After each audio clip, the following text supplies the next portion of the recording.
scholars went? You mean the village keepers? Oh, let me think. When I was eating dinner the other day, I saw one of them by the side of the road, muttering away and eating mushrooms and tree roots. They shouldn't go around eating that kind of stuff. Okay.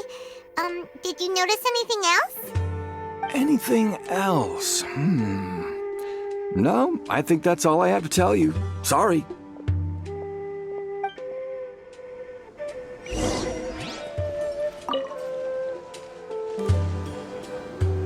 The scholars that have gone missing. Have you seen them? Those eyes. Those fierce eyes. You look like a real fighter. Don't change the subject. Right. You were asking about the mad scholars. I think it's been a few days since I last saw them. I usually go to bed pretty early, so I'm not too familiar with what goes on at night. But honestly, I feel quite sympathetic towards them. Even though they act a little strange, they've helped me in the past. If it weren't for them, my house would have collapsed long ago. Do you also think Grandpa and the others are good people? Grandpa? Oh, hello there. It's little Isak. You mean that nice man who looks like your grandpa's long-lost twin, right? He was actually the one who protected my house. I saw it with my own eyes. He happened to be staying near my house that day and was doing something with his hands on the ground. It still feels pretty surreal now that I think back on it. Did someone teach them how to do that?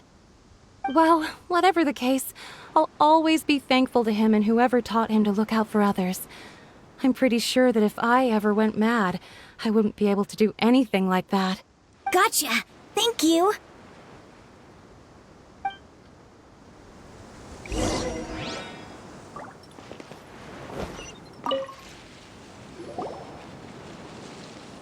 Sir, have you seen my grandpa recently? You know, the one who likes to sit and space out near the village entrance. Oh, well, if it isn't Isak. Oh, your grandpa, huh? It's been a while. The last time I saw him, he was spacing out by the road as usual. I went and asked him if he'd like any of the food I had prepared, despite my wife's protests.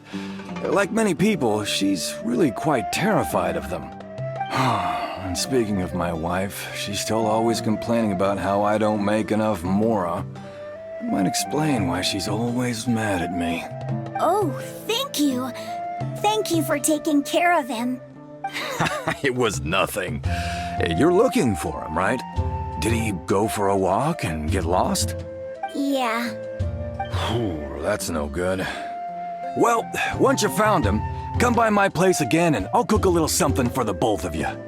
I've known you since you were very young, so as far as I'm concerned, you're family. Please feel free to come by anytime. Wow, what a nice guy. Okay, thank you, sir. Huh? Don't say anything for now. Isak, stay here.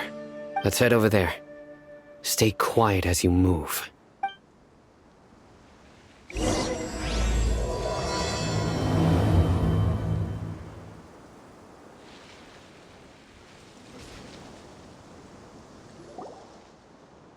Listen, see if you can make out what they're saying.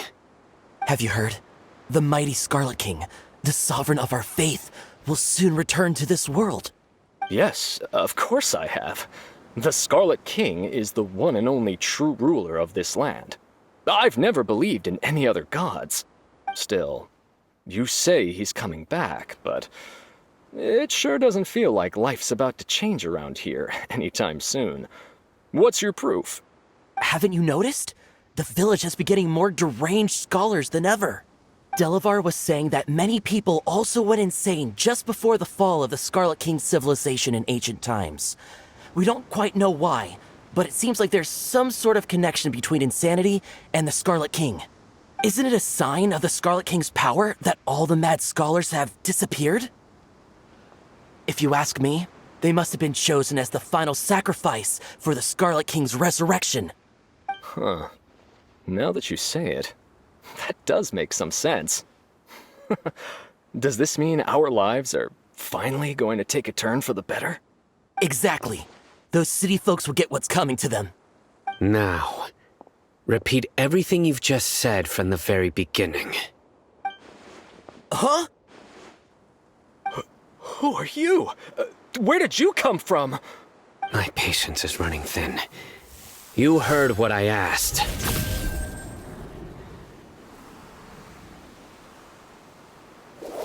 Yeah, bro, this guy's something else. Just look at his eyes. One wrong move, and he's gonna flay us alive. Let's not get on his bad side, okay? I am no match for this guy. Oh, okay, good sir. What is it you would like to know? Tell me about the Scarlet King's resurrection. Well, I only know a few things from hearsay. I went for a drink the other day and heard others talking about a rumor that the madmen will disappear and that the Scarlet King will return to this land. I'm not making this up, I swear! Hey, go on. Keep talking. It's true. It's all true, sir. We desert folk have had more than enough of those people at the academia. They keep sending us all their mad scholars and won't let us have a good life. Would you want to live like this if you were in our place? The radicals were even more thrilled than me when they heard the news. We're all praying for the Scarlet King's speedy return. Delavar also said that once the Scarlet King returns to our side, it's only a matter of time before we conquer the land on the other side of the wall.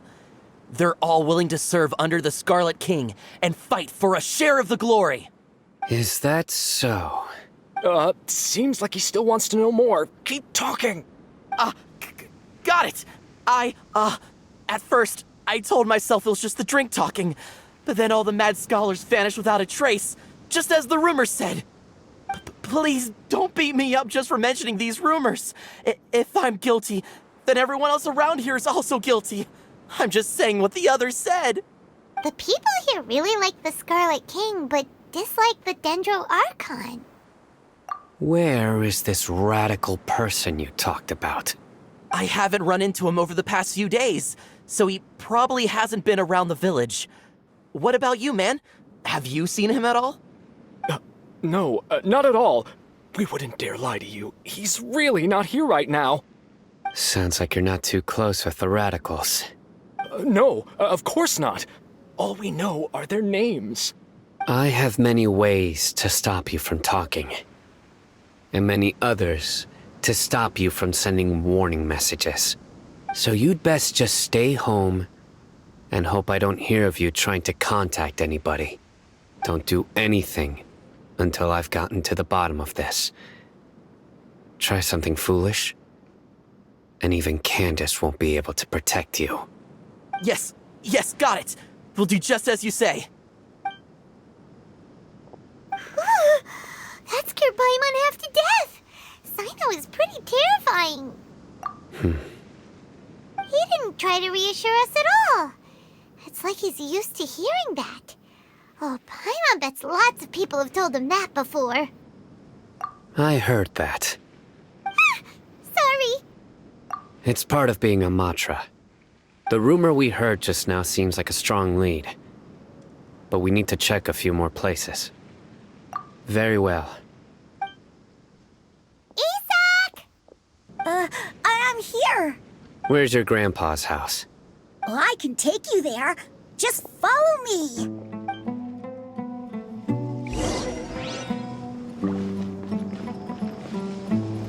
Grandpa, he likes to be alone.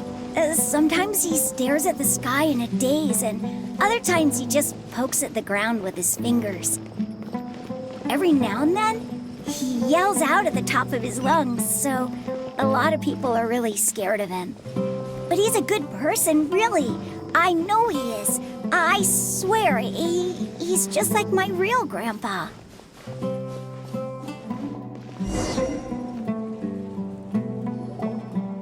Well, this is where Grandpa usually stays.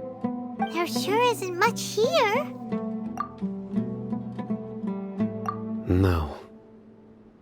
Incense? Please don't say it's the same one as before. But are you okay? Are you getting dizzy or need to lie down? There's a scent that you can sense, but I can't. A certain traveler here once passed out from that smell. Thankfully, Tainari saved the day. And then he gave us a long lecture to explain all about how it worked. So, you know Tainari? Huh? You know him too? Are you two friends? Yes. Now that I concentrate, I can also make out the scent of incense. Wait, surely Tainari didn't lecture you too? No, no need. Did you first encounter this scent at Tainari's house? In the forest. From a scholar.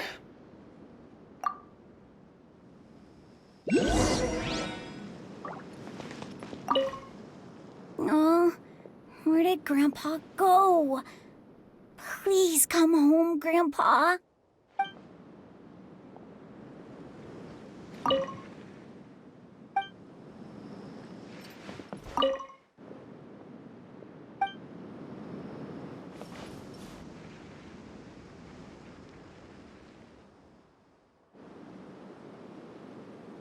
What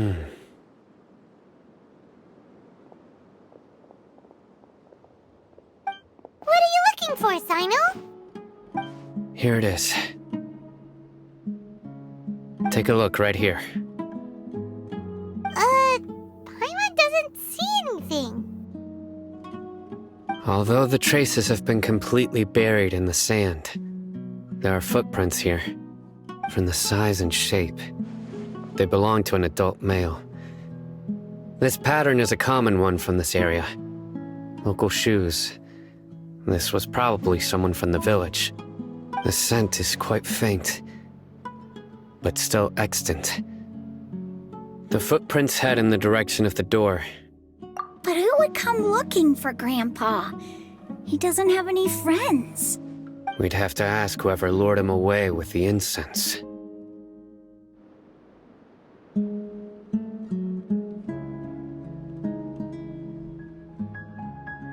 Huh? So you can lure someone away with just a scent? Hey! What's wrong with liking good food? Everyone's got something they love in life. Exactly. Most scholars are fond of incense, since the smell supposedly helps them clear their minds and discover new knowledge. Even deep within the clutches of madness, they still yearn for their knowledge-seeking days, and will follow the scent whenever it presents itself. No, Grandpa. So, someone's taking advantage of their weakness?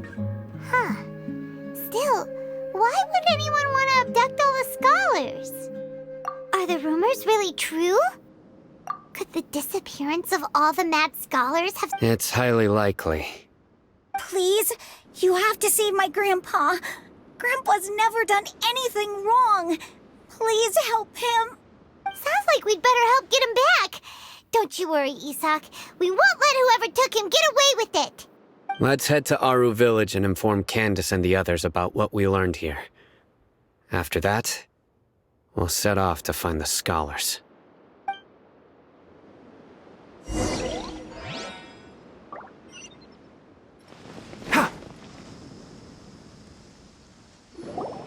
Right.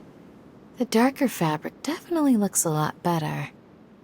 That'd be my choice, too. We're back, Candace! We've got a lot to tell you. Ah, welcome back. Sounds like everyone's friends already. Oh, Dia's here too! You bet. So, everything goes smoothly? Reasonably. Alhaitham didn't go with you? We haven't seen him at all. Huh. I saw him around the village entrance earlier and figured he was investigating with you. I guess he must have gone off on his own. Did you find out anything useful? I see. So someone used a kind of incense to lead the exiled scholars away from the village. The resurrection of the Scarlet King? First I've heard of it. Far as I know, the kind of incense you just mentioned is only popular beyond the wall. Scholars are fond of it, but as you can see, there aren't many scholars still studying around these parts. No seller would be able to make a profit here. Not to mention making incense is a labor-intensive process. You won't see anybody in the desert with the patience to make or sell something that requires that kind of effort. It seems someone from beyond the wall must have been supporting this. Makes sense. So what should we do then? Do we go back to the academia and search for leads there? If it was any other day, that would be your next logical step. But today, you've got me on your team, so you get an extra tip. Didn't you say that the villager got his news from the tavern? Well, I also like to drink at the tavern, so I know a thing or two about these radicals he mentioned. If Paimon remembers correctly, the leader of the radicals is some guy called Delavar. Ah, yeah.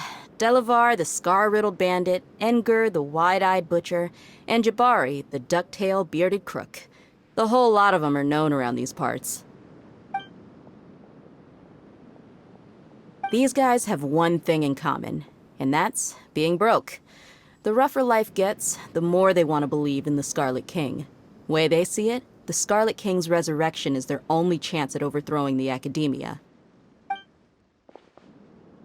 Throwing all of Sumeru into chaos is the only way to change the way of life here in the desert.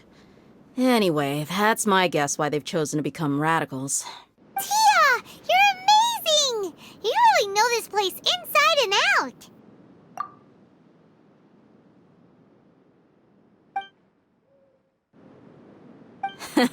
No merc can afford to slack off on gathering intelligence. Every mora I've spent in the tavern has been a valuable investment.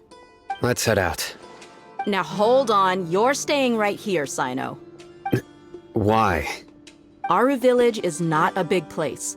Outsiders stand out here like a sore thumb. I'd bet word about you has already gotten out. The desert is unforgiving, so the way of life here is also a lot tougher than on the outside of the wall. You survive on making connections out here. Compared to you, mercs like me are just third-rate amateurs. I've got no actual fighting skills to speak of. But that also makes it a whole lot easier for me to gain the locals' trust. I need to go around and ask some questions, but it'll be difficult if you're with me. Fine. Good, then we've got a plan. The Traveler and Paimon will go to Caravan Rebot with me, and we'll try our best to figure out where the mad scholars have been taken. Sino, you'll have to stay in the village and continue investigating on your own. Alright, sounds like a plan!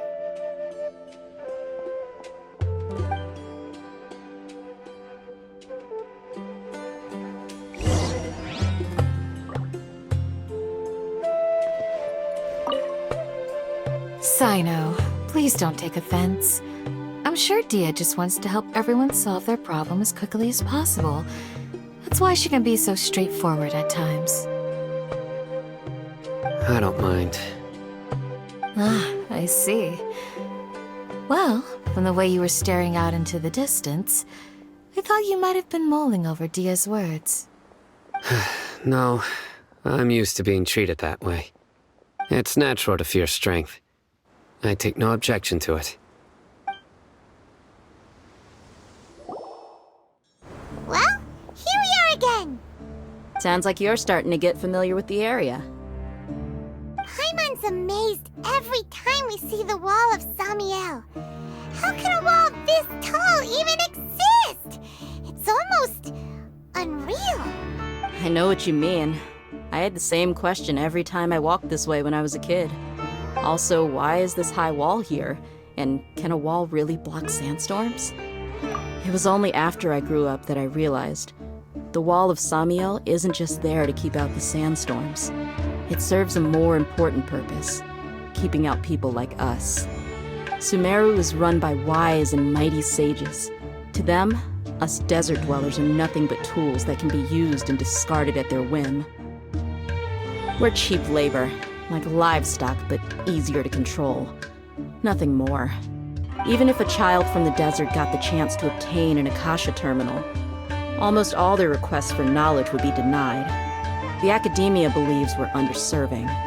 Geniuses like Sataria are 1 in a million. The other children never get a single chance to try and rewrite their fate, even though the academia knows very well that we're humans, just as they are. That's terrible. I I would tear down this wall with my own hands if I could. Hey, Dia. You're not thinking about doing anything scary, are you? No, not at all. This place just gets me thinking, that's all. Besides, we're here to procure information, aren't we? Yep, we gotta catch those. Shh. Caravan Rebot is crawling with people, so be careful what you say. We don't want anyone to find out what we're here for. Our mission started the moment we arrived here. Let's go check out the tavern. Maybe we'll find someone I know.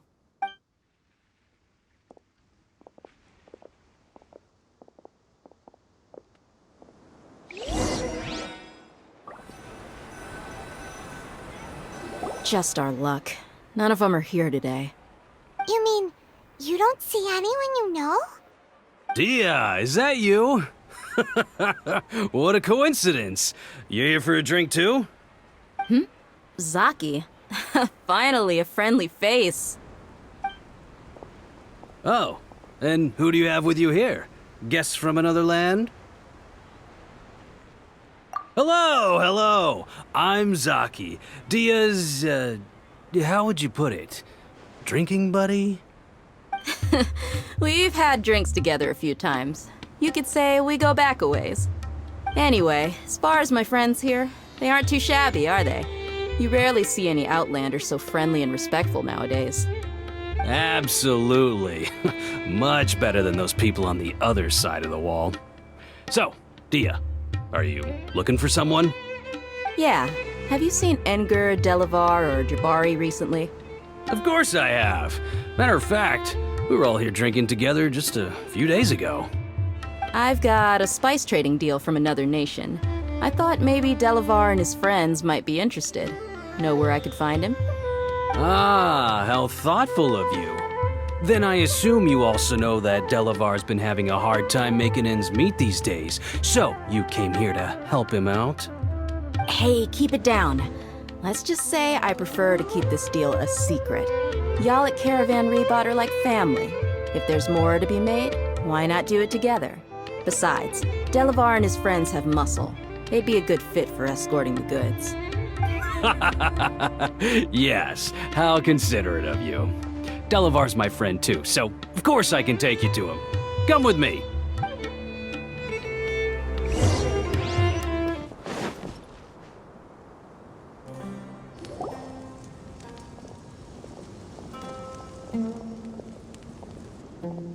Are we there yet? Yep, this is the place. This place is practically deserted. What are they doing in a place like this?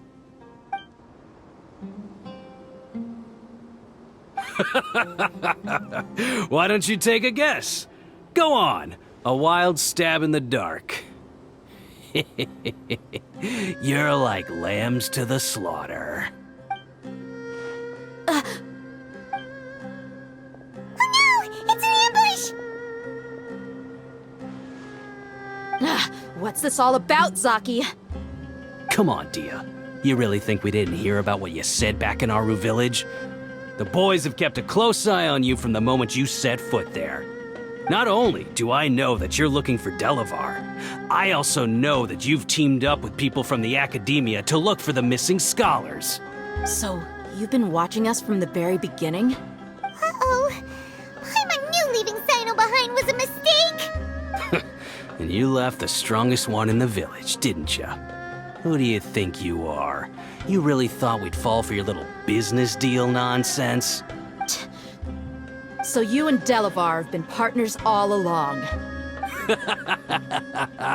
Dia, I guess it's only natural for a traveling mercenary like you to be out of the loop. Those of us who hang around the tavern have stronger bonds than you think. But you got one thing right. We're all looking forward to an uprising in Sumeru. There's nothing more we'd like to see than the desert folk overthrowing the academia. If that's the case, then I'm sure Delavar wouldn't miss a second of it. I'll be honest with you. If it weren't for what you said in the village, your little monologue about the Wall of Samiel would have convinced me that you're one of us. Delavar. And Enger, you're here too, huh? Long time no see, Miss Mercenary. You should have known the traitors are what us followers of the Scarlet King despise the most. Dia, I thought that you, a fellow desert dweller, would understand that the Scarlet King is greater than the Dendro Archon. Little did I know, you don't deserve to join us. Yeah, gee, what a missed opportunity. Adopting radical views and kidnapping innocent scholars, all because of some baseless rumors. Anything else I'm missing out on? See? There you have it. Mercenaries are just a bunch of faithless scum with only one thing on their minds. Mora. Pathetic. You're all like a pack of street rats. You're not wrong. Mercenaries are driven by Mora, and my faith lies with whoever's paying me. As long as there's a profit to be made, anyone can become my friend. Enough talking! Get him!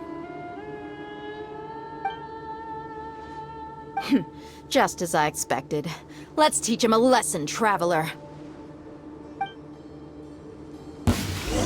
Following orders. Ha! Exterminate! As you wish, main Fräulein. I'll uproot you! Need. You're open. I'll take my leave.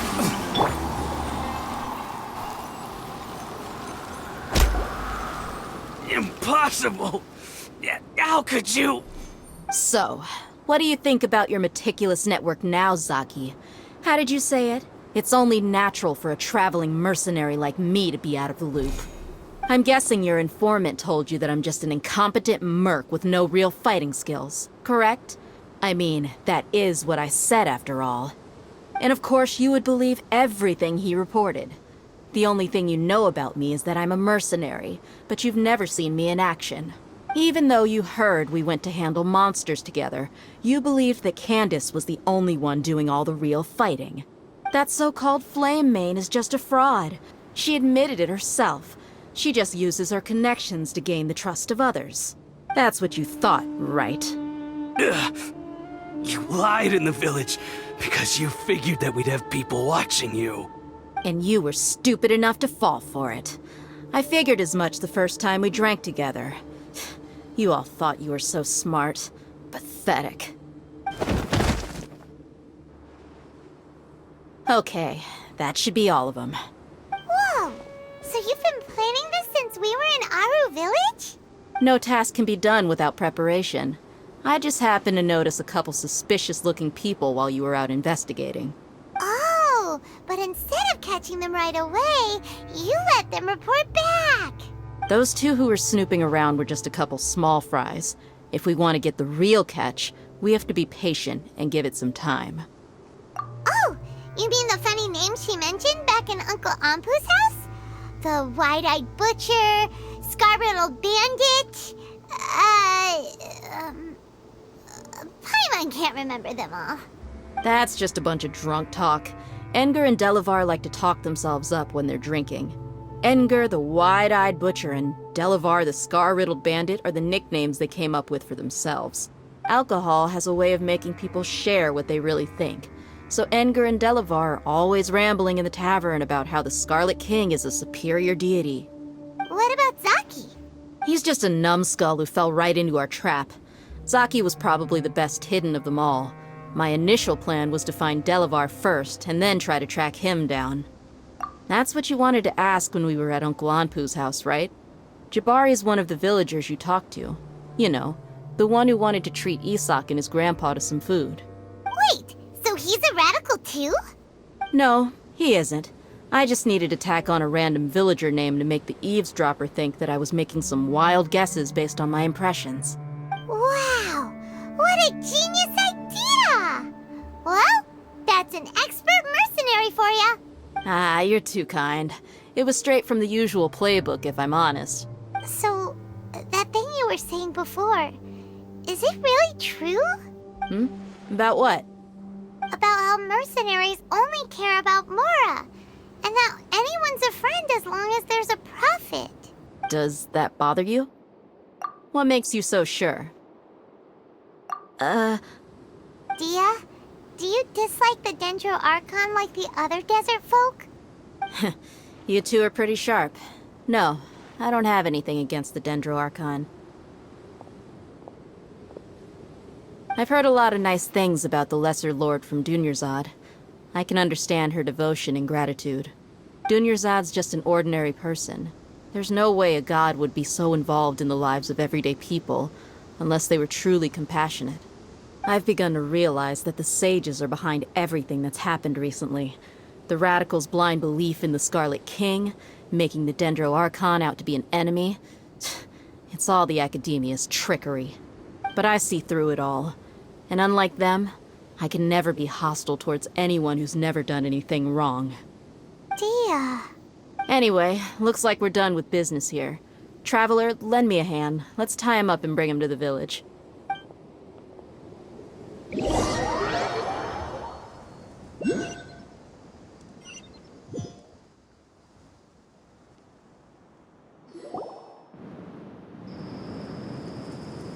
This should be all of them. I'll let you take it from here.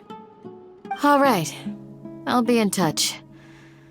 Until then, please stand by. Candace, do you need any help? Candace will be okay on her own. I trust her, so you can too. She's been guarding Aru village for quite some time now. If anyone is qualified to question the offenders, it's her. While I'm questioning them, why don't you pass some time by exploring the area?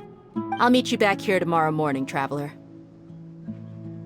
As for these idiots, let's just hope they live to see another day.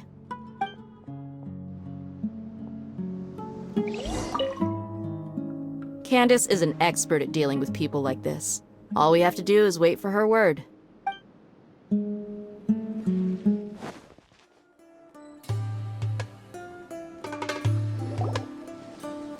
Hey, Dia!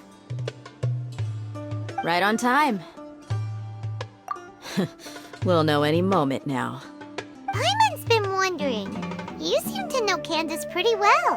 Have you been friends for a long time? We've known each other for some time now. She's a pretty interesting person. Even though she's an extremely strong warrior, she never misuses her powers against others. Oh, Paimon knows what you mean. Like a lot of martial artists say, never take the fight outside the ring. Yep, I guess you can put it that way. It takes strong convictions to be as dedicated as she is, and shoulder that kind of responsibility.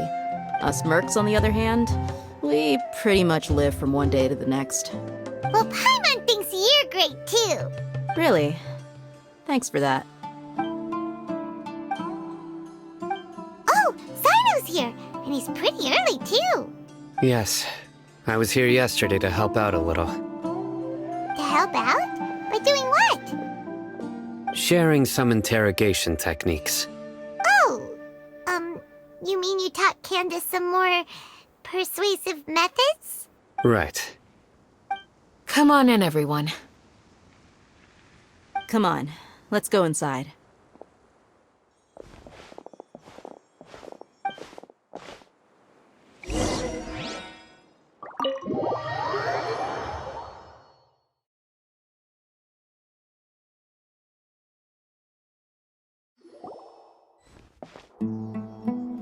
Candace, where? Whoa, you look furious. Do I? Huh. What gave it away? Oh, there's no mask that can hide true bloodlust. Cover up your eyes, and it'll still show itself at the corners of your mouth. Perhaps I need to work on my composure. Still, it's perfectly understandable why I'm angry. I'm sure everyone present would agree. Yes, ma'am. Please, don't beat us anymore. We're gonna die. Well, looks like Sino taught her well. You fear death yourselves, yet you do not hesitate to place the lives of others at risk. The absurdity is mind-boggling. The ones you call mad scholars are known to us as the Village Keepers. They are vital members of our community, and some even count them as family. You come here, to my village, and you treat my people as nothing more than stepping stones towards your goal. Tell me, what would you do to you in my position?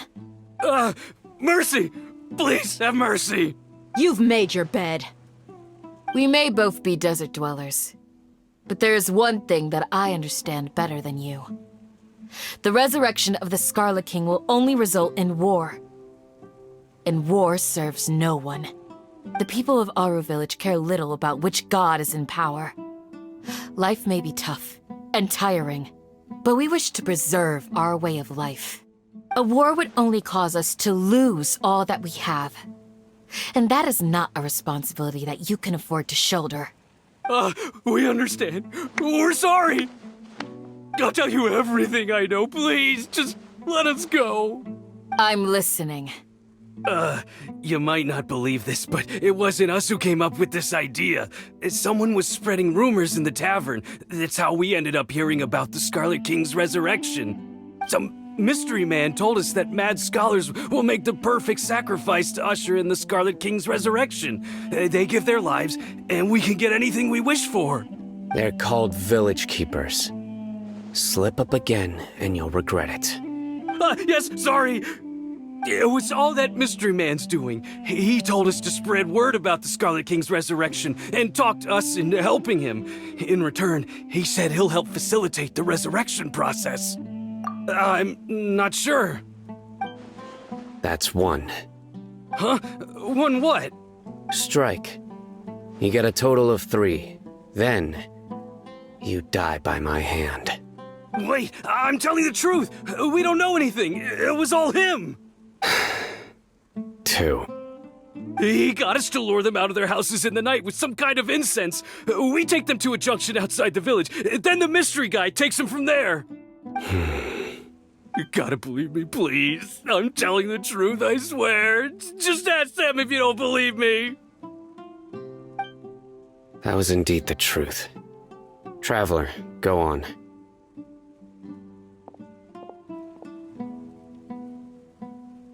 You have to believe me. If I knew that, I would have told you his name right away. I'm not risking another beating to keep his secrets. No way.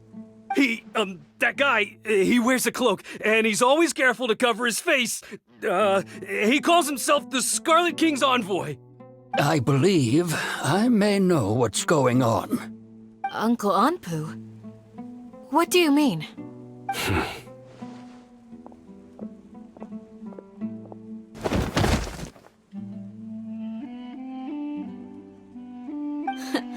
Smooth. Okay, speak. If my suspicions are correct, this mystery man they speak of could be from the academia. Some time ago, people from the academia attempted to take the village keepers away. I refused, insisting that they are part of our community. It strikes me now that this secretive character shares the same goal they had. Which means it's highly likely that the academia was purposely spreading a false rumor to trick the radicals into delivering the village keepers right into their hands. They were the ones who brought them here to begin with. Now they're trying to take them back? We aren't gonna let that happen. Not the academia again. Just as I thought. But what could they want with the village keepers? People are nothing but tools in the eyes of the academia. A change in their plans likely means they found another way to exploit the scholars. Regardless, our top priority now is locating the village keepers. You're right. Isak is still waiting for news on his grandpa. Time to go. Let's leave the village and try to track them down. Yes. Pack up and get ready to leave. You got it. Candace, I'll let you deal with the radicals. Leave everything outside the village to us. All right. Let's meet back here once everyone's ready.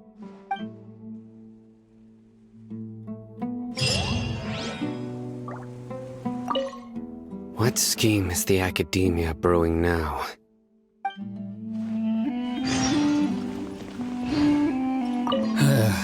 I just hope everyone's all right. You look worried. Thinking about the village keepers? Yes. I'd look for them myself if I could. As members of our village, each one of them is very important to me. You have a strong sense of belonging here. I guess I'm the opposite. Mercs are stray dogs, wherever they go. Dia, don't say that. You can be a part of this community too. Thanks. I'll let you know when I feel like joining.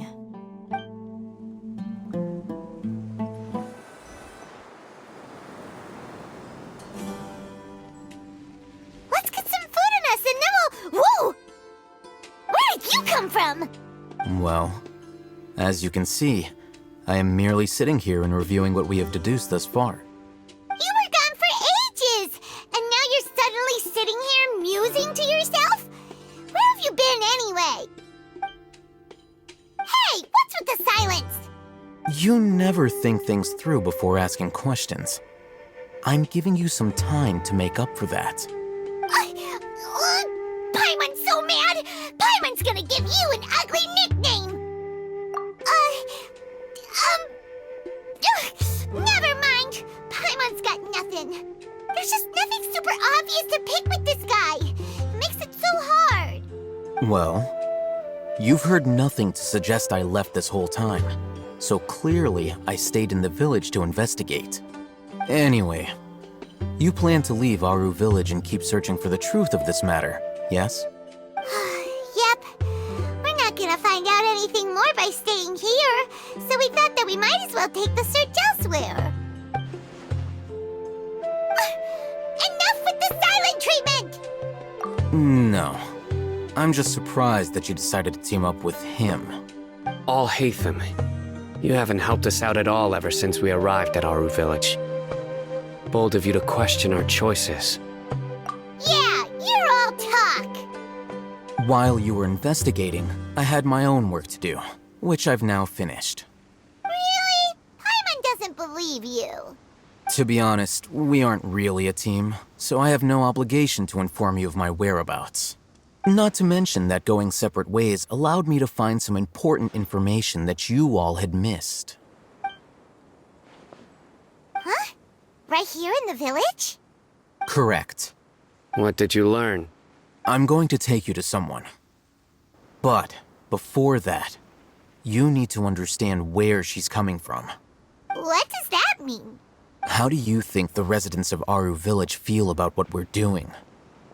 In other words, do you truly believe every single word the villagers tell us? You mean some of them lied to us? Hiding the truth does not necessarily equate to lying. Again, these people have their reasons. Remember what Gandis said? Most people in Aru Village don't necessarily care which deity is in charge of Sumeru. That's because whether the Scarlet King or the Dendro Archon has power is of little significance to them. By contrast, the perils of their daily lives are ever-present concerns. They won't simply share everything they know with you without good reason. That's why you believed there was no further information to be found in this village. Glad you're following along. Among those you have talked to, there's someone who was consciously keeping you out of the loop. In fact, she's been observing your every move since you arrived. The reason being, to someone who only wants to live their life in peace, any external factors introduce unpredictability into the equation. Those eyes.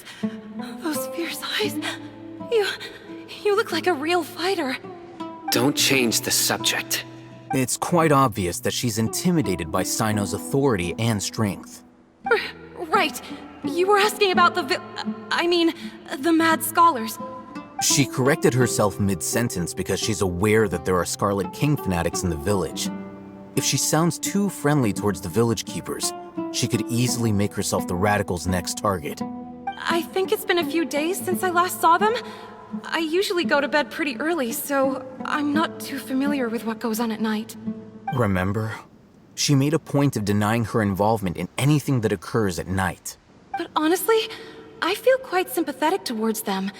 Even though they act a little strange, they've helped me in the past. If it weren't for them, my house would have collapsed long ago. After speaking to the village chief, it became clear that the village keepers had protected Aru Village at night. In other words, the young miss was very much awake during that time. Then why would she lie? By getting involved with an outsider, she risks drawing unwanted attention to herself. As for why she might be so wary about all this, maybe you should ask her. I'll pass on this one. You said that she is afraid of me. If so, it's best if I stay out of this. We're on it!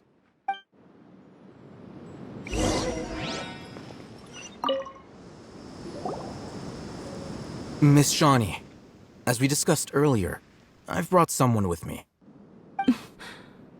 Mr. Alhaitham, I'm aware of where you stand, but how can I make sure that your friends think the same as you? Huh? What do you mean? We need to clarify our stance or something? Go ahead and talk to her. You'll get the answers you want. Go on. Earn her trust. Is it really that simple? May I call you Traveler?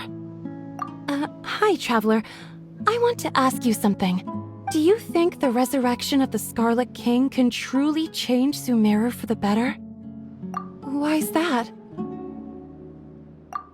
That's very similar to what Miss Candace says. I know you two are friends. That's why I'm willing to talk to you, even though I do have some reservations. Before, I wouldn't even have the courage to ask something like this. Traveler, do you believe our lives will get better? Yeah! We came here from another nation, so it isn't wrong of you to be weary. And we aren't really residents of any one nation. But even so, we've met lots of people from different places, and we've always fought for what we believed in. We have friends in Sumeru, and we want to help them. That's why we decided to stay here for a while. I want to trust you. My apologies for posing my questions like that. To be honest, I didn't expect you to come back for more information. Alhaitham told us you have your reasons. It's okay. We understand. The fact is that only one side of my family is desert folk. I don't really fit in anywhere in Sumeru. Some believe in the Dendro Archon, while others believe in the Scarlet King. I don't belong to either side, and neither side would want me. Speaking of which, the Radicals mentioned that they despise traitors. Do they just think that anyone who's different from them is a traitor? Yeah. Some people can be so narrow-minded when it comes to bloodline and beliefs. It makes no difference what I say or how I behave. I'll always be suspected of having ulterior motives. Slowly, I just stopped talking to people. I pretended not to hear or see anything. All I want is to live my life in peace. And then it happened. The village keepers who had helped me disappeared with no explanation, and I didn't dare breathe a word about it to anyone. Until now. You can tell them. I'm sure she'll keep your secret. All right. I'll tell you what I told Alhaitham. I actually have a sharper sense of hearing than most. Sometimes, I hear strange crying sounds in the night. There are ghosts? Perhaps. I'm not sure. It's faint, but it's definitely the sound of crying. It comes from far away in the distance, and always carries very raw emotion. It used to be louder and more frequent, but ever since you arrived in the village, it doesn't seem to happen as often, and when it does, it's much quieter. I have to focus really hard to make it out. I confirmed this with the guards on night duty. They also have someone with a good ear, and he's heard similar sounds at night. But, because we're in the middle of a desert, you would rather believe that they are the cries of beasts than ghosts. There's really nothing around these parts, except for an old hospital not far from the village. I think they used to use it for treating Elazar, but it's been abandoned for years. Yeah, let's go!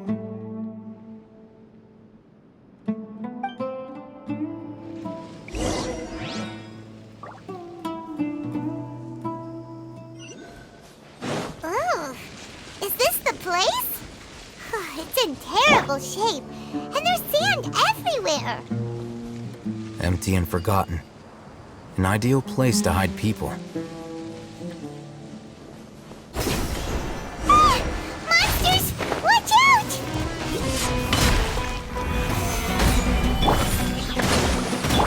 One with the forest! God! I hear everything!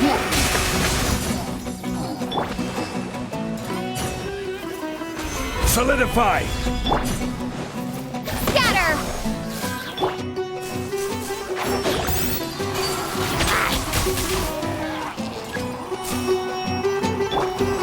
I will have order! Stabilize! Rest and rebuild! Enshroud!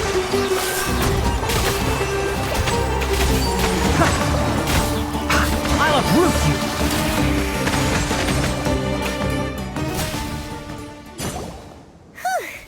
They were easier to deal with than Paimon had expected. Super strong bandits? Or monsters taller than buildings dropping out of the sky? Or, something like that. He looks super serious. We gotta stay on our A game too. This is the one.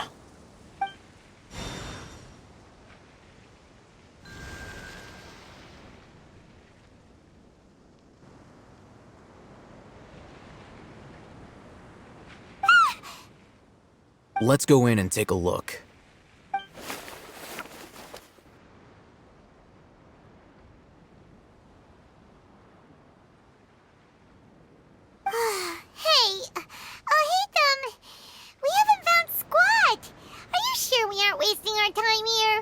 Patience.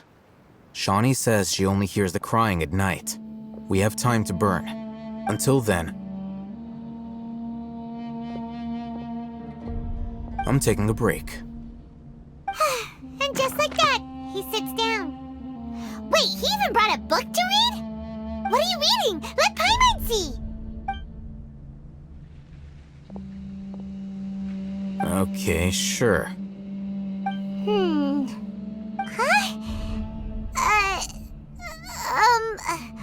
The natural position, which is the positional propensity of an entity in natural motion in contrast with an object in forced motion? Huh? When free from external influences, every entity displays the tendency to follow its natural trajectory? So, you got that? Oh, Paimon gives up. You keep reading your book. See ya! How is he so relaxed? Look at him, reading an impossible book in a creepy place like this. Hey, what good is that gonna do for you? You're acting like one of those annoying grown-ups who go around nagging people to focus on their studies. Hey, what gives? Shouldn't you be the one providing for Paimon? Oh, right. Okay then. Thank you for working so hard and earning so much more. If it weren't for you, Paimon would probably still be floating around in the ocean somewhere. Thank you.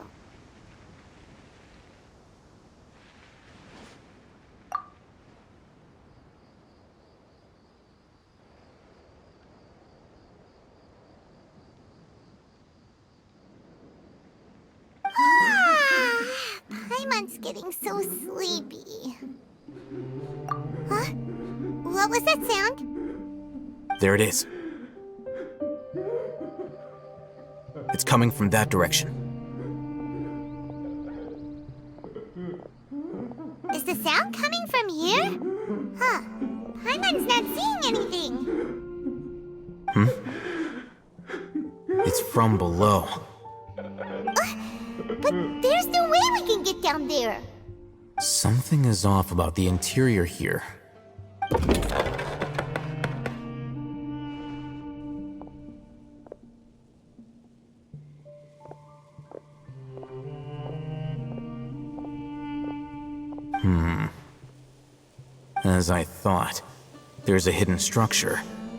Wow. on? Oh, it looks like there are other mechanisms around here. Let's keep exploring.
Look!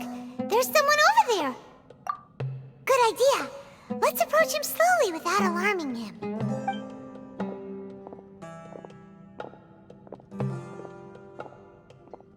Wait.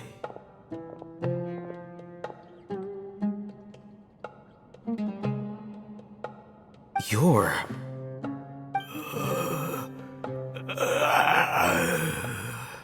He can't speak, and his eyes are unfocused. But he looks too young to be anyone's grandfather. Also, why is he the only one here? Didn't expect to see him here. You know him? He's Razak, a senior of mine at the Academia. He's a scholar too?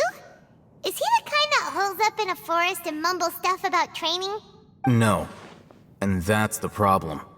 Razak was never involved in any of those things. He never trained in the forest, let alone reach Satyavada life. Leaving that question aside for the moment, him being here alone means that we might be too late. Looks like they've already taken everyone away. For whatever reason, they left Razak here. Perhaps they simply didn't have time to come back for him. There are drag marks on the ground. They're clearer by the doorway. Someone was forcefully drawing a cart that was loaded with something heavy. Loaded with people? That is one possibility. It looks like they were in a hurry, as if they were afraid of being caught. In their haste, they failed to notice Razak hiding in a corner. The symptoms are identical. Looks like we found living proof. Huh? Why do you say that? Allow me to jog your memory. Recall your time at Port Ormos. Don't you think his symptoms look familiar?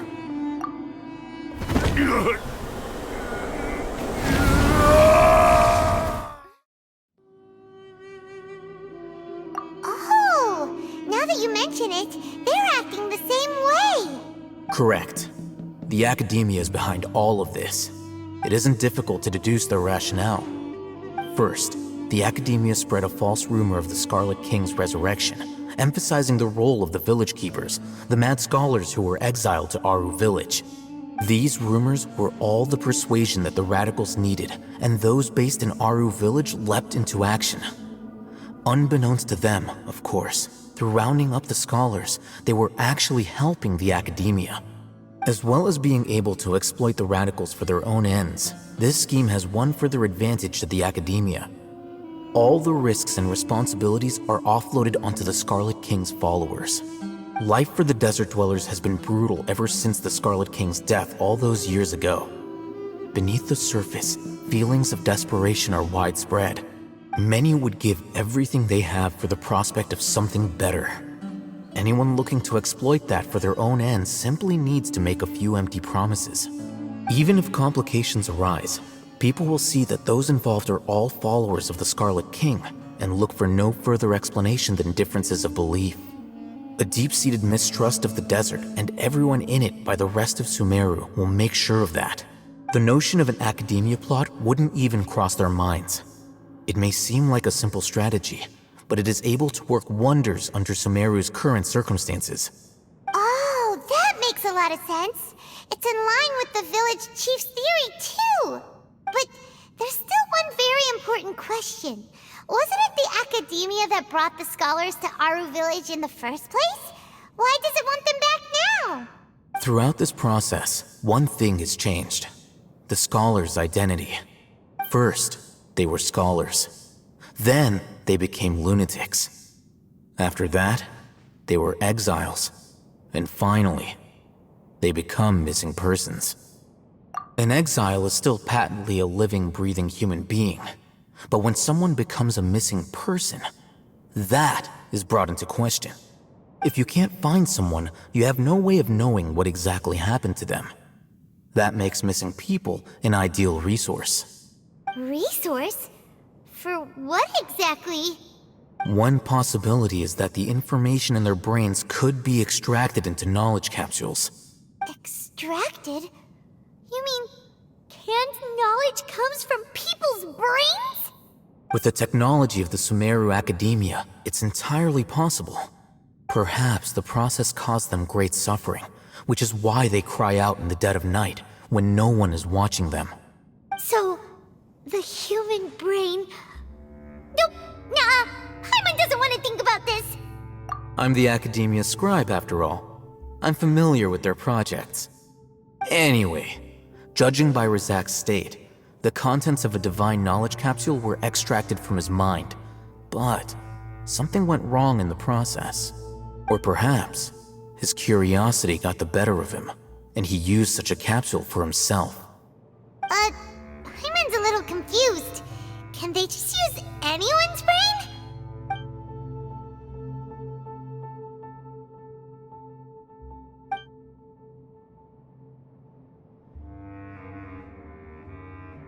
The look on your face tells me you've realized the answer.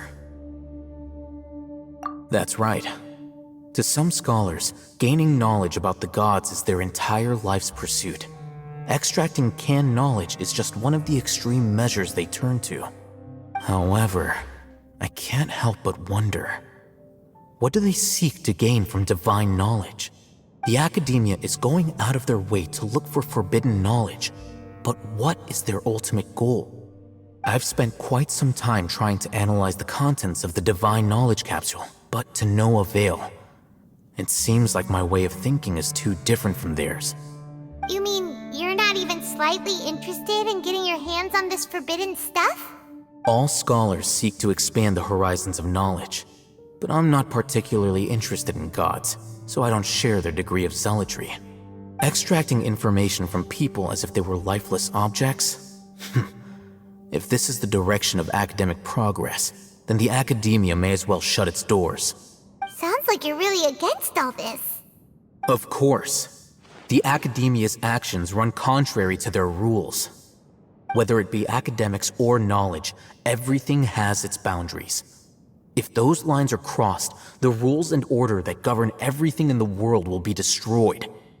This matter needs to be corrected, just like fixing a typo in a book. Wait, didn't you step in to help because you felt sympathy for those poor people? Not to be callous, but no. My criteria are a little more restrictive than that. There is no shortage of suffering in Sumeru, and the same can be said for the rest of Teyvat as well. What do you plan to do about that? Save every last person? Probably not. Paimon's not sure. You can say that. Simply put, I don't blindly place my faith into strength or heroism. I do what I want. The divine knowledge capsule is something I want to investigate in full. That doesn't mean I'm willing to take action for the sake of a few strangers.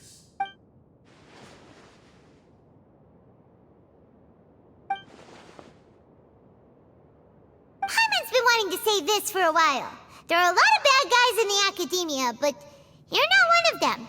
You're their weirdo. You're probably right. Though I must say, I quite enjoy this feeling of being the odd one out. Uniqueness is also an asset, is it not? Wow, that's a great way to think about it.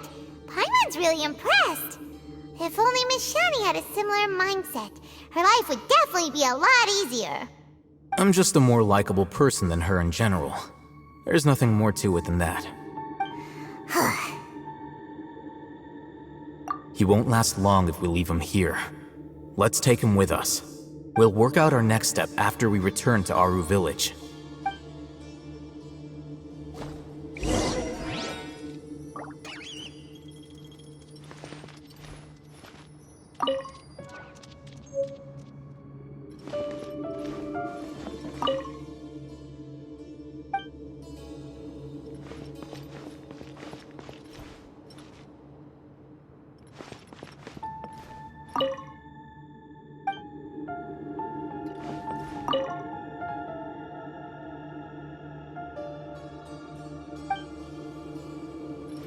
Keep up.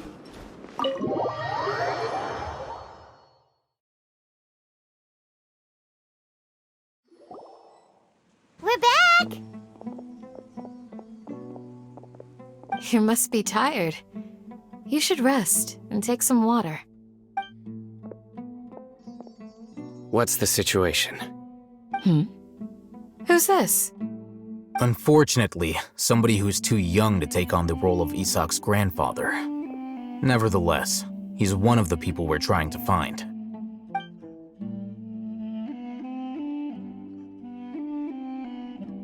So, at one point in time, the abandoned Elazar Hospital served as the Academia's site for extracting divine cant knowledge. Yep, pretty much. Their plan must have been implemented at some point before we arrived at Aru Village, since divine cant knowledge has been in circulation for a while now. Yet, they fled once we were headed to the village, almost as if they knew we were on their trail. Why is that? Yeah, why is that? We may have a mole in our midst. One of us could be secretly revealing our whereabouts to the Academia. Huh? Are our friendships that shallow? Looks like none of you have realized wherein lies the issue. Sino, you're the reason why they can predict our movements. Wait, what's that supposed to mean? Choose your next words very carefully. It is simply a logical inference. I have my reasons.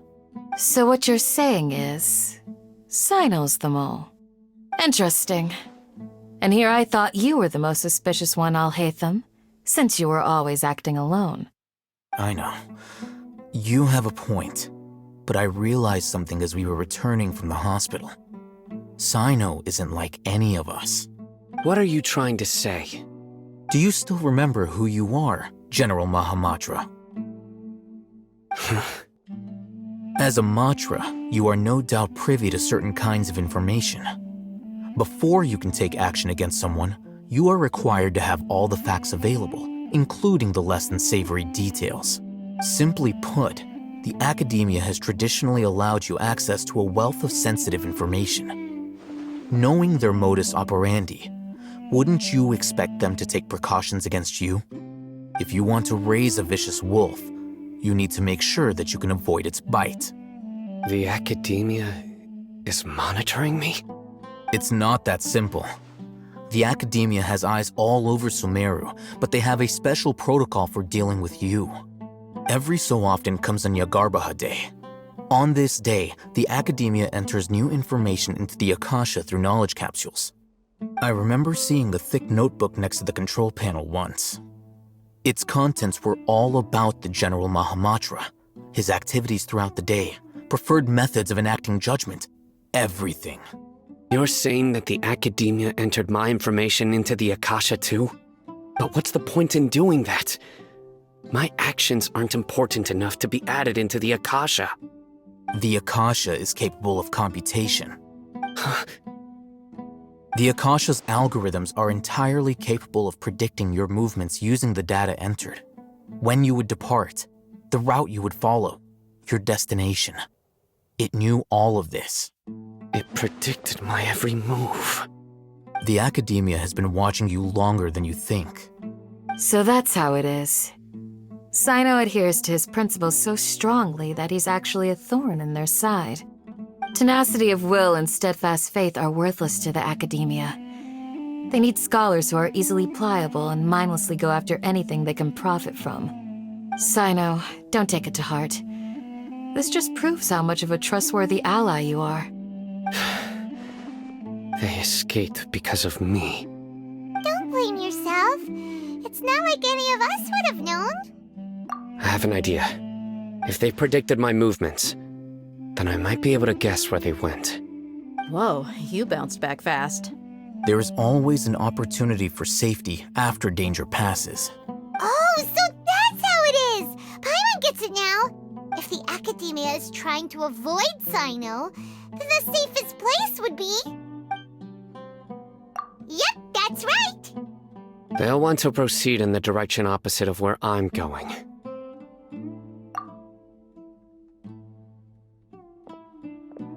I must go. There's also something I want to investigate. Let's go, guys! After him! Please, wait! I want to go too! You want to go too? If so, you have to promise you'll stay safe. I want to find Grandpa. I promise I'll be careful and not cause any trouble. Everyone, I leave him in your hands. Yay! Let's go! Remember to pack some food with you!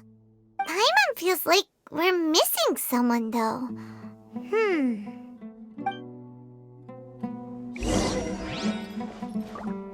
I'll be awaiting your good news.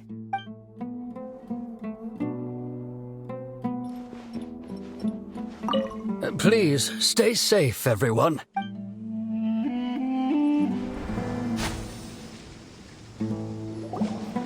So, where do we go from here? Yes.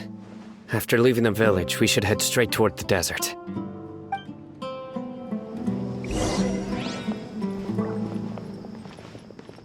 I know the desert like the back of my hand. Is that because you play here a lot? Yep. One time, Grandpa almost got lost in the desert, but I was the one who brought him back.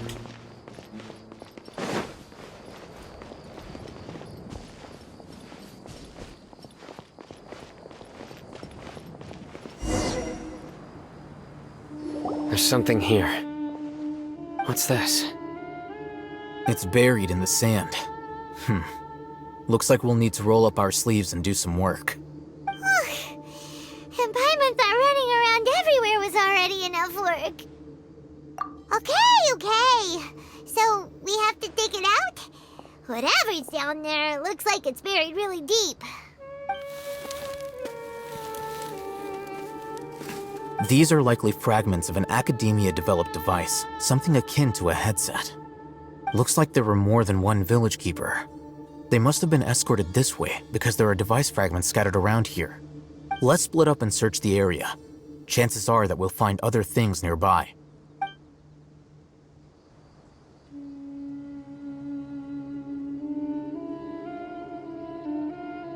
Is this what we're searching for? It looks kind of scary. This is definitely a device used to extract divine knowledge. How did it end up buried in the sand? That can't have been part of the plan. They must have been attacked along the way. Wait, what? Grandpa, I hope you're okay. Don't worry, your grandpa's gonna be fine. Razak didn't display any signs of starvation or dehydration, which means that they left fairly recently. We should be able to catch up. One more thing. Given that the device had been entirely covered by sand, I believe the attack must have happened prior to the sandstorm. Let's keep going. They can't have gone far.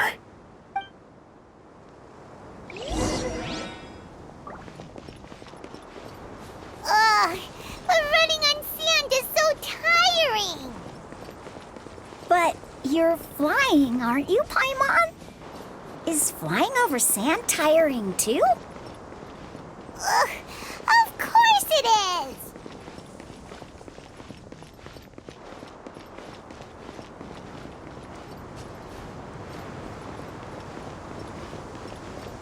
Voices, over there. It sounds like an argument. Whoa, you have really good ears. Don't get any closer. They'll notice us. Dia's talking with the Eremites? Very interesting. Let's listen in. If you had informed me sooner, there'd be plenty of room for us to... You're one of us. We would never lie.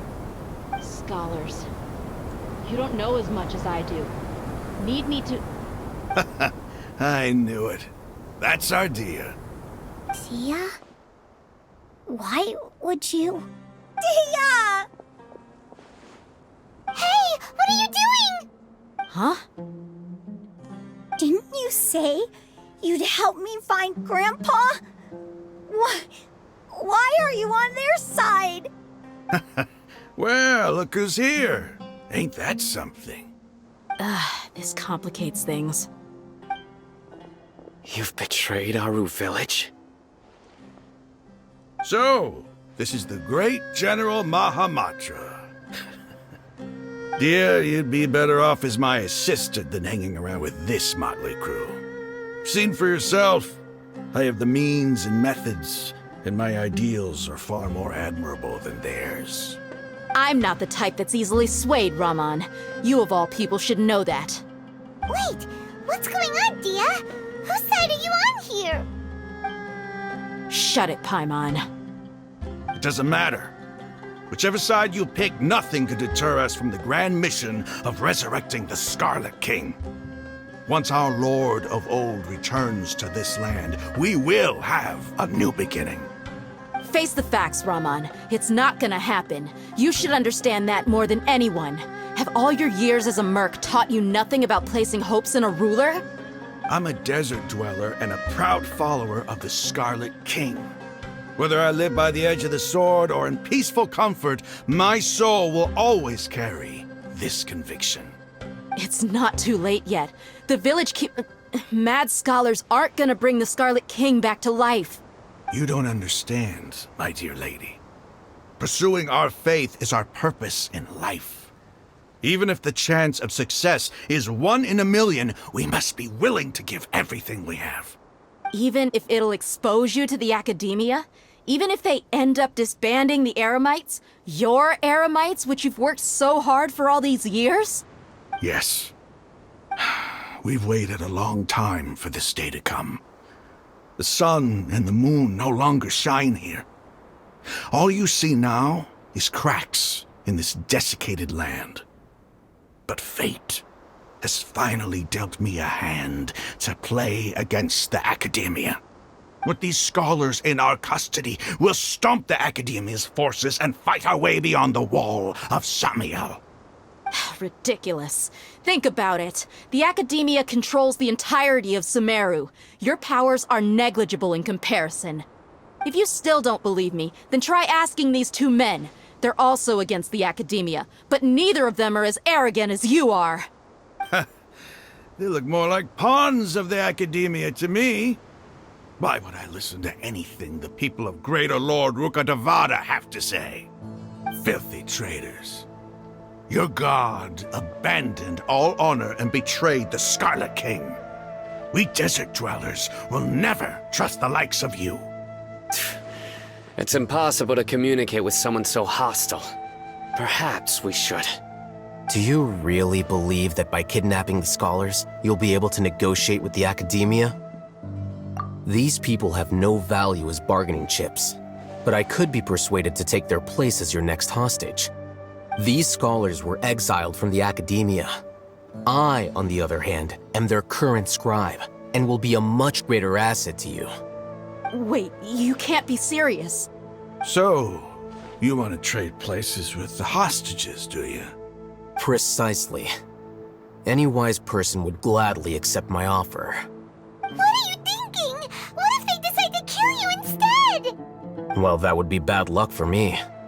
However, I'd get the chance to observe the scholars, perhaps even find out the truth. Think you can talk me over with that confident look of yours? I'm not trying to persuade you. I'm using this as a means of joining forces against the Academia. You are the scribe. What do you have against the Academia? Not all desert dwellers believe in the Scarlet King, and the same applies to the Academia. Why must all knowledge seekers approve of the Academia's way of doing things? You Academia scum. Every last one of you is nothing but a hypocrite, just like everyone else on the other side of that wall. I've made myself clear enough. I won't listen to another word from the Dendro Archon's people. Not so fast. I'll hate them. Do you stand by everything you just said? I never make empty promises. You know you're making a dangerous decision, right? I do. Good. Raman, hear me out. These people are my friends. Maybe you can't take the followers of the Dendro Archon at their word, but what about me? Do you trust me? We've known each other for years. Of course I do. In that case, I'm willing to vouch for their honesty with my right arm. Come on, Raman, don't be a coward. If you're serious about taking on the Academia, you need to steel yourself. You can't be afraid. An arm from the Flame Mane. You've piqued my interest. But what if you refuse to oblige? What should I do then? No one's a fool here, Dia. We're mercs. And mercs don't tend to live long unless they have their wits about them. You're not wrong, but this is different. I promised my friends that we'd bring back the village keepers together. Let's do it right here then. Give me your right arm as proof of your resolve. Don't listen to him! He's not even trying to negotiate! He just wants to make things more difficult! That's fine. Are you crazy? We came here to save lives. One arm for that many people is still a pretty good deal, if you ask me. Raman, I'm holding up my end of the deal here. You'd better not let me down. Sure. Go ahead and cut off her right arm. No! Dia! What are you gonna do? Think of something! You don't have to go this far. That's not for you to decide. Do it!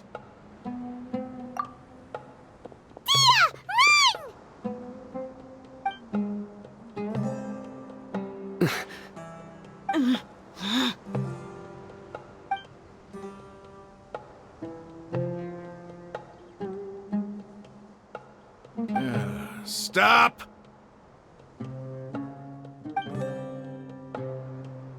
What's wrong? Can't do it?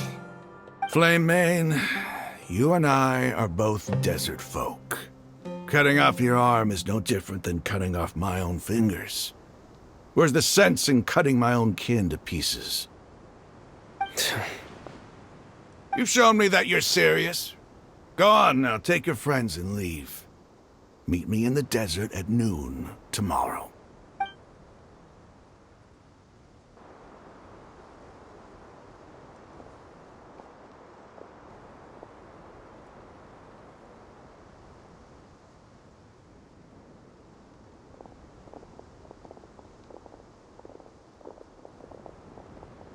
Phew. I was really counting on him not going through with it. Dia! That was crazy! Have you all lost your minds? What if he'd actually cut your arm off? Then I just have to hold my claymore with my left arm. Okay, I'm sorry. But sometimes when you're out on a limb, you gotta double down to seal the deal, you know? Don't ever make a promise like that again. I can deal with the likes of them. If it came down to it, you would not lose to them either. I don't doubt it, Sino. But this is about more than me and them. There's a lot more where they came from. Even if we got rid of one bunch of radicals, there are others out there. Wiping them out would do more harm than good. As you wish. I'm sorry, Dia. I should have stayed put and listened. I should have trusted you. It's okay. I promised you I'd help find your grandpa, so I'll do whatever it takes. Whatever it takes? You just might be scholar material. Huh? Are you serious? The Eremites once said that I was a lunatic. Perhaps a little madness is essential to be successful in research. Why does it feel like he's using his praise for me as an excuse to brag about himself? Okay, let's get moving. We should head back to the village and rest up. Today was just a trial run. Noon tomorrow is gonna be the hard part.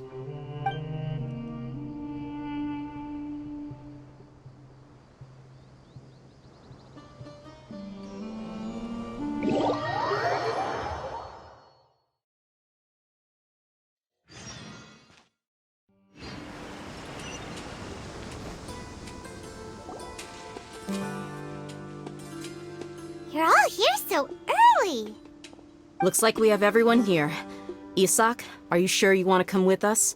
I'll watch from a safe distance. Dia, I want to be there to bring Grandpa home. Okay, let's go then. Dia, wait.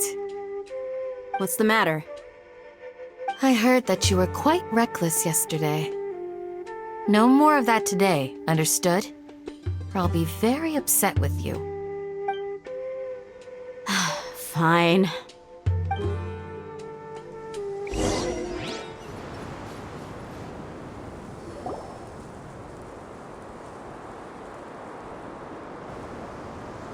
Huh. They got here before us. Uh-oh. Is it because Paimon overslept by 5 minutes and held everyone up? Is everything ready? Absolutely. Although, you brought fewer people than I imagined. Bring him over. Grandpa! Why is there only one of them? Rahman, I've always thought of you as a man of his word. What's this about? It's a 1-for-1 exchange. Sounds fair, don't you think? And let me put it this way. Agreeing to any kind of deal with the Dendro Archon's people is already a huge compromise on my part. Don't you think you've asked enough?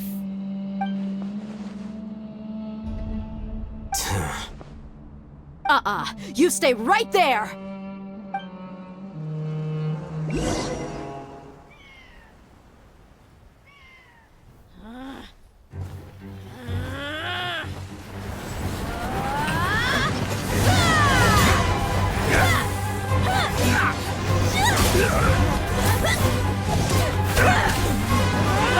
Boy, what do you think you're doing? Grandpa! Don't you see this blade here? You coward! Why are your hands shaking? Wait a second! It's a earthquake! Grandpa!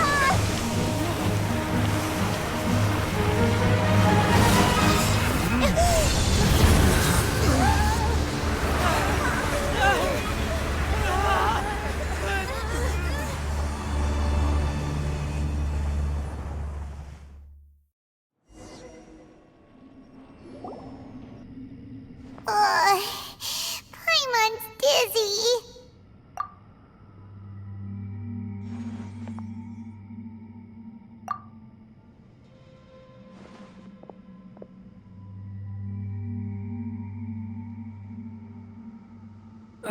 This day's going just great.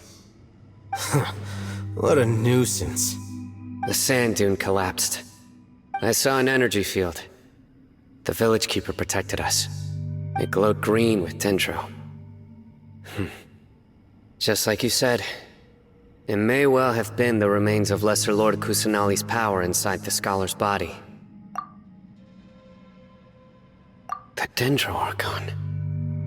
The present one. Grandpa? Grandpa? Oh no, he's getting confused again. Hey, look around you. Did there used to be a temple here? It seems that when the sand dune collapsed, it exposed these underground structures. The symbols on the gate belong to the Scarlet King's civilization. This structure must be ancient. Over time, the sandstorms completely buried it and left it in the state we see now. It could have been an underground palace in the distant past. Oh, a miracle. Praise the Scarlet King! What's he doing here? And his men too? They must have fallen down here with us. Pretty lucky if you ask me. Most of them seem in really bad shape. Except for him. He got off lightly. Mind your head. No, this isn't the time for conflict. Our exalted lord has shown us the way to his sacred palace. He's not actually gonna go in there, is he? As it happens, I want to take a look inside too. What are you doing? Don't you think it's curious?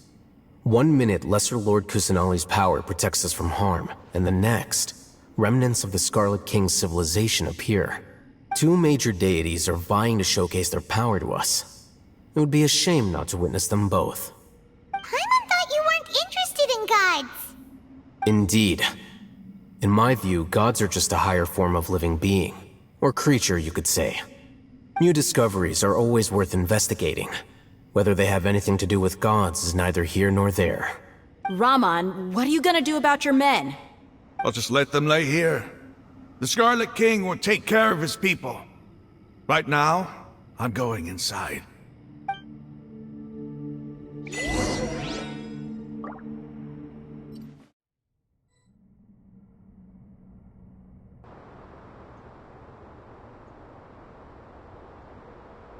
It's full of life here. This defies comprehension. It looked completely desolate from the outside. Yet, it flows with energy inside. Yeah, and there's so many plants. It's so pretty. Sir Raman. Huh? Me? Do you see another Raman here? Are you mocking me? What do you mean, sir? Interpret it however you want, but there's something I'd like to draw your attention to. While this structure is clearly left over from the Scarlet King civilization, the energy that flows in here is that of the Dendro Archon. Whatever you say. It's not like I have a vision. There's nothing to be angry about. Think of this as an academic journey. It does seem kinda strange.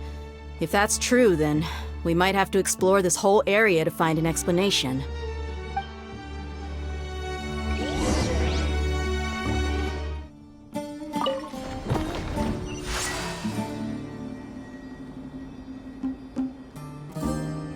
Keep up.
It's a sight to see.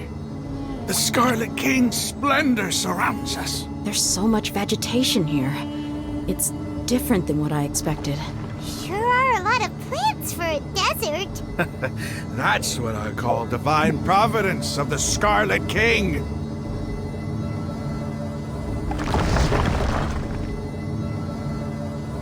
Don't be afraid to make mistakes. It's all part of the learning process.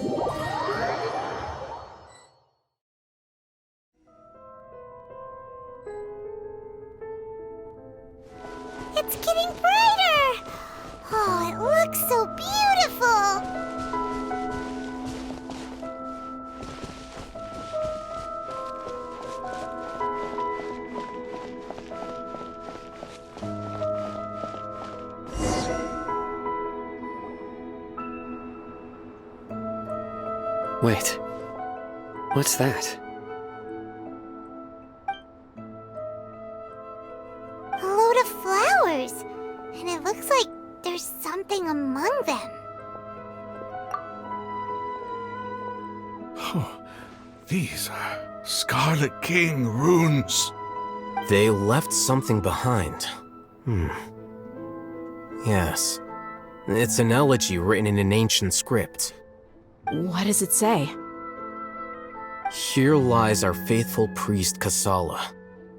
His wisdom is a miracle among the people, deserving of high praise and admiration. You can read ancient Scarlet King script? Of course. Every student needs to master at least 20 languages before they graduate. He's not serious, right? There's still something off about this place. The elemental energy here is too concentrated. The scent of life. Is it trying to tell us something? Is this it? Analyzing.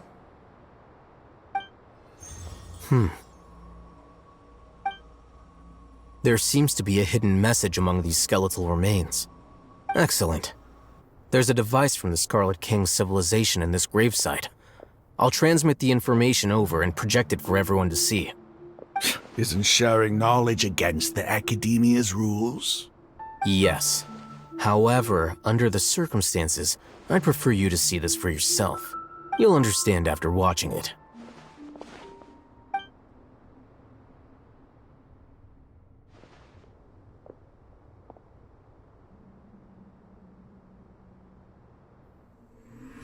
Civilization is born of knowledge, but so too can knowledge be its demise. A disaster caught us unaware. It was knowledge that did not belong to this world. The Scarlet King brought this forbidden knowledge into our world, and it quickly spread like a plague. People's minds were filled with crazed whispers. Dark gray scales spread across their bodies. Even the land was stripped of its vigor. Only a desperate, deathly silence remained. Were it not for greater Lord Rukkhadevata from the forests, the damage would have been irreversible.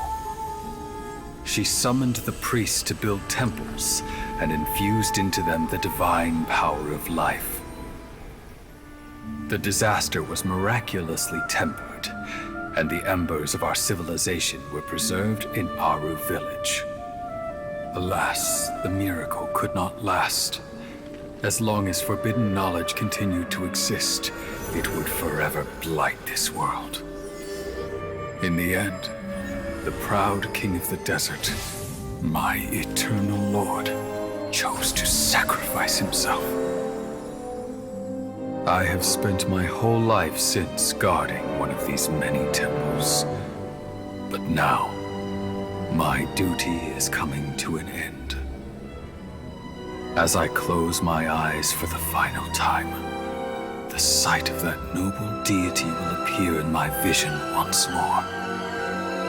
In helping the Scarlet King to eradicate forbidden knowledge, she exhausted her strength, and her form became that of a small child. How strange.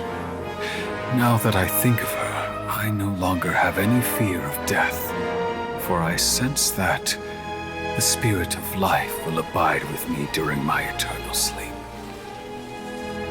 Children of the desert, cling no longer to past grievances, but hold tight to the memory of this act of benevolence. What was that? The priest's memories. No, impossible. Greater Lord Rukkhadevata. So the former Dendro Archon and the Scarlet King were never enemies at all. But this doesn't make any sense. The Dendro Archon's followers, they're clearly... Was that the former Dendro Archon? She became so tiny in the end.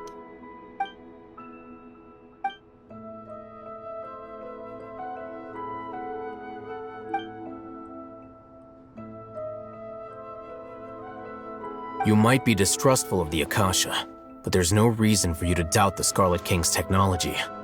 You've just witnessed his priest's last words.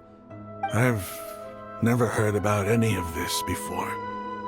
The surviving followers of the Scarlet King all gathered in Aru village. Our god did not make mistakes. We refuse to believe any of the rumors.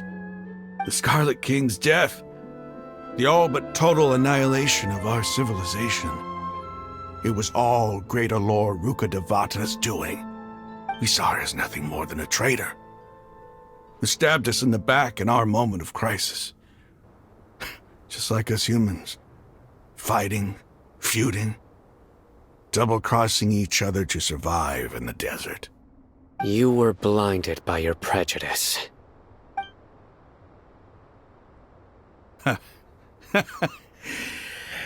If I hadn't seen this for myself, if I hadn't witnessed his last words with my own eyes, ears, and heart, how could I ever begin to accept this? The truth is so far from what I've always known. Am I really supposed to believe that after all these years, all this time seeking revenge, suddenly now my enemy is my savior? Raman, that's enough. Give it a rest. You're starting to make a fool of yourself. Dia, tell me, my Eremites and I, what are we even fighting for?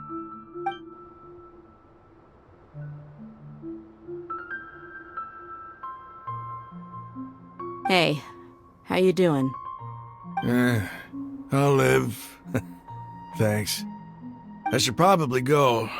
Can't just stay here forever. What's your next move gonna be? Oh, I know what you're going to ask. I feel deeply ashamed of everything I've done. You'll get everything you're asking for. But please, give me some time. After everything that's happened here today, somehow I need to explain it to the others. It's not gonna be easy. Well, I guess that's for me to deal with. Dia, this is where our camp's located. Make a note of it. When would be a good time for us to go? Tomorrow. I'll convince everyone that we're all on the same side. And I'll return every last one of your your village keepers. We'll share our other resources with you too. You seem to finally understand that our true enemy is the sages. Yes. The gods never gave up on anyone. It's the people responsible for all this that need to face the consequences of their actions. That must have been rough, but he seems to have figured things out now. Raman's no fool. Being the leader of your own faction in the desert is no easy feat. It's too bad he was held back by his belief in the Scarlet King. But now that that's changed, I guess we have a few more people on our side. The outcome, at least, is favorable. We should get going too. Let's head back, have a proper meal, and a nice, long sleep. We'll need all our energy tomorrow.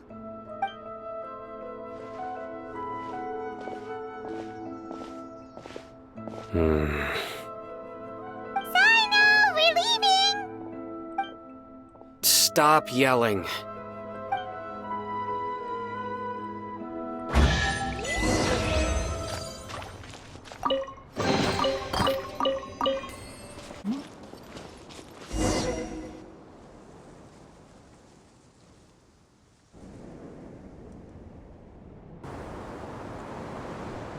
Raman, we're here.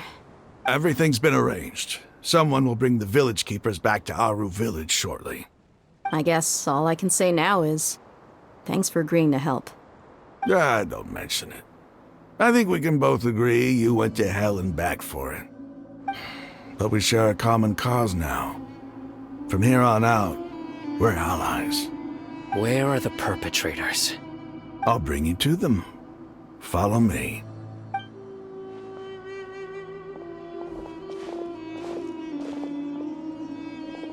So these are the people who kidnapped the village keepers.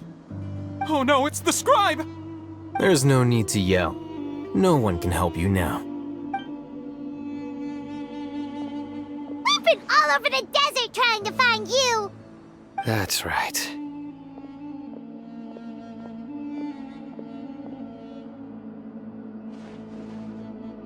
General Mahamatra? No, no! Make it quick, please! Swift and painless! Whoa. The moment they set eyes on Sino, they turn pale like they've seen a ghost! You should have known that I would be coming for you. Wait, we were just following orders! You know what I'm talking about, right? There's no way we could have done all this by ourselves! No, not Sino! He's gonna tear us limb from limb! I could do worse. Please have mercy! Start talking. Otherwise, I'll have to resort to other methods. So, your superiors have kept you quite busy recently. Why? What are they trying to accomplish? They wanted to extract canned knowledge. Don't play dumb. You know what I'm really asking. They extract divine canned knowledge. Then what? I really don't know how to explain it. Well, you better start talking or you'll be sorry! You don't want to make things any more difficult for yourself, do ya? Be my guest.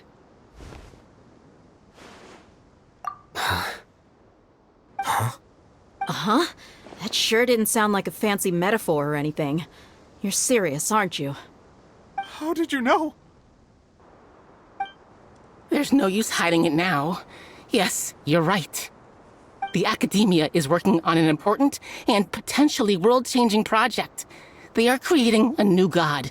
A god that will belong to them and to the people of Sumeru. It may seem as if Sumeru's academics are thriving, but ever since the death of Greater Lord Rukkhadevata, scholarly breakthroughs have been few and far between. The withering of Irminsul has been getting worse recently. The sages have tried everything they could think of, but nothing's worked. I'm always hearing them say things like, if only Greater Lord Rukkhadevata was still with us. Continue. And then, someone from the Fatui showed up. They called him the Doctor. He brought a gnosis and said he wanted to borrow the Academia's research facilities. The Doctor was previously expelled from the Academia. At first, the sages looked down at him in disdain. But when he said those words, everyone's expression changed. He asked them, "Do you wish to create a god?" This is what the arrogant ignorance at the extreme end of academia looks like. First, the Academia spent a long time constructing a divine vessel, which was based on an exquisite humanoid puppet. After that, they harvested dreams via the Zeb-Zerus Festival Samsara, maximizing the Akasha's output. With the Doctor's help, and the Akasha now functioning at maximum efficiency, they were able to use it to extract the power from the Gnosis and convert it into a divine core. Next, they decided that their new god needed to possess divine wisdom. For that to happen, they needed a huge quantity of divine canned knowledge. It adds up. But how do you determine whether the knowledge extracted is of divine origin? Call it an educated guess? The Academia has been trying to figure out the exact source of the Scholar's madness for centuries, but to no avail. Nobody can explain the cause of this phenomenon. Surely you can see what that implies, Scribe Al-Haytham. If it's knowledge no mortal can comprehend, then it must be something only gods are able to decipher. In other words, it's the source of the God of Wisdom's omniscience and omnipotence.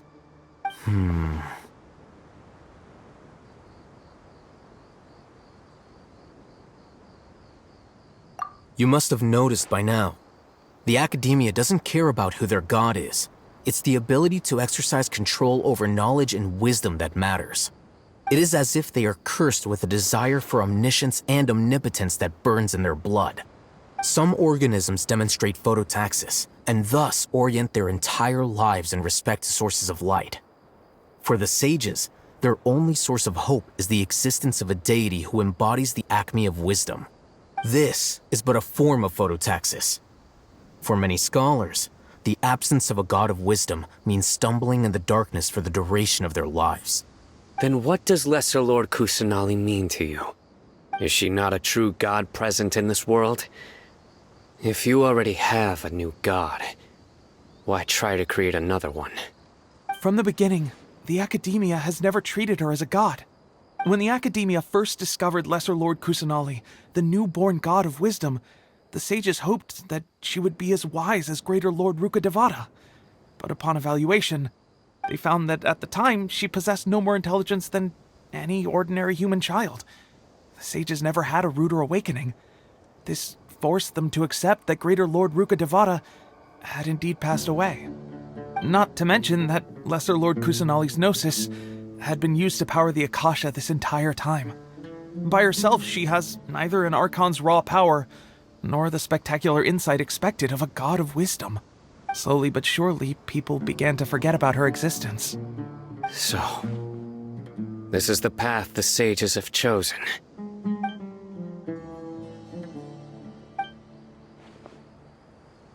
All right, let's try to keep our cool. If everyone's in a bad mood, then let's change up our scenery. Raman, give me a few men to help us escort the village keepers back to the village. And these 2 scholars, they're coming too. Sure, as you wish.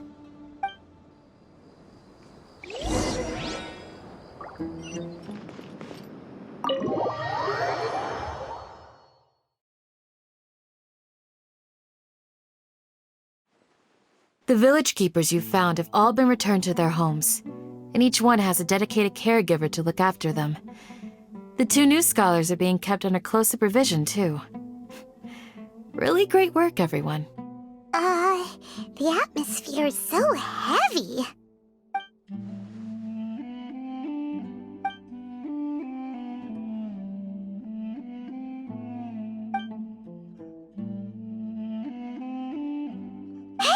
Say something! Stop spacing out! Come on, is there nothing left to talk about? In that case, let's all get some water and try to think about something else. Or I can go fetch some snacks. Oh, Paimon's so coming with you! Do you have any plans, Traveler? Gods above, you're not talking about work, are you? So you were still withholding some information?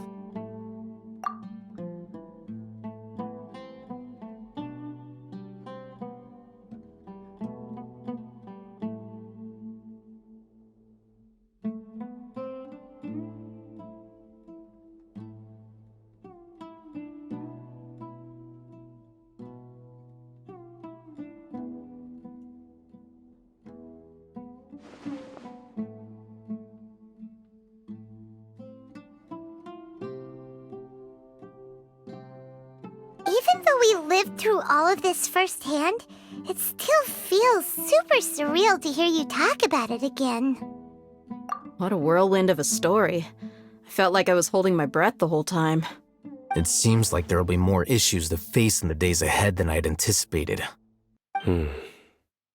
Still, now's a good time to make our next move. Now that Raman's joined us, we'll be an even stronger team. It's time to make a plan. Indeed. These events are a flagrant transgression of the rules in every sense. We cannot allow it to continue. So, everyone, are we on the same page? Crush the sages and rescue our god. That is our ultimate goal. Well, let's brainstorm a little more about what other resources we can draw on. The next time we gather here, we must have a solid plan. Yep, it'll work out for sure.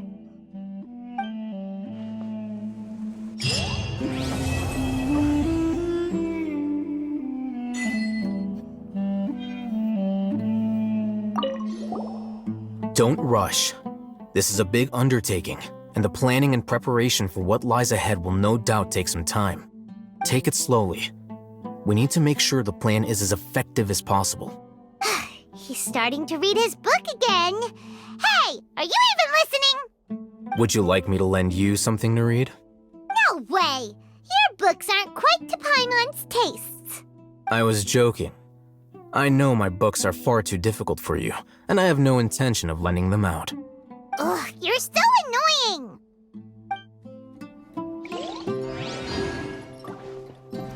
You must let me know if there's anything I can do to help. Though I cannot leave Aru Village, I can't help but feel stirred when I see the looks in your eyes. I've never felt as roused as this when fighting alone in the past. I suppose this must be the power of camaraderie.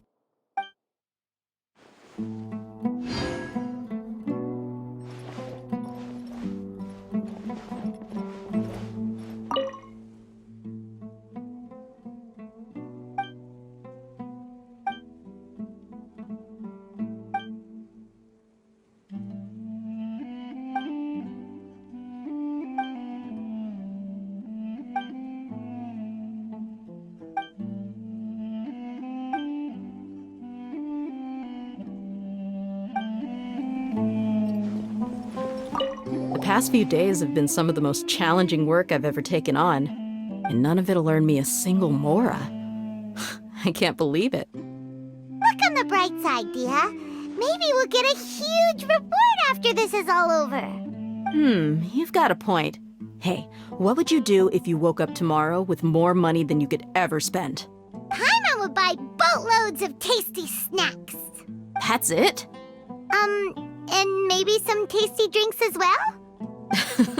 How adorable. Well, here's to all our indulgent fantasies. If there's a chance they can come true, I'll give it my best shot. And here's hoping that everything we do from now on will change this world for the better.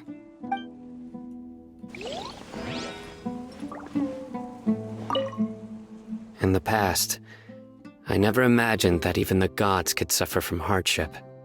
If we can find a way to change all of this, will this nation become a better place?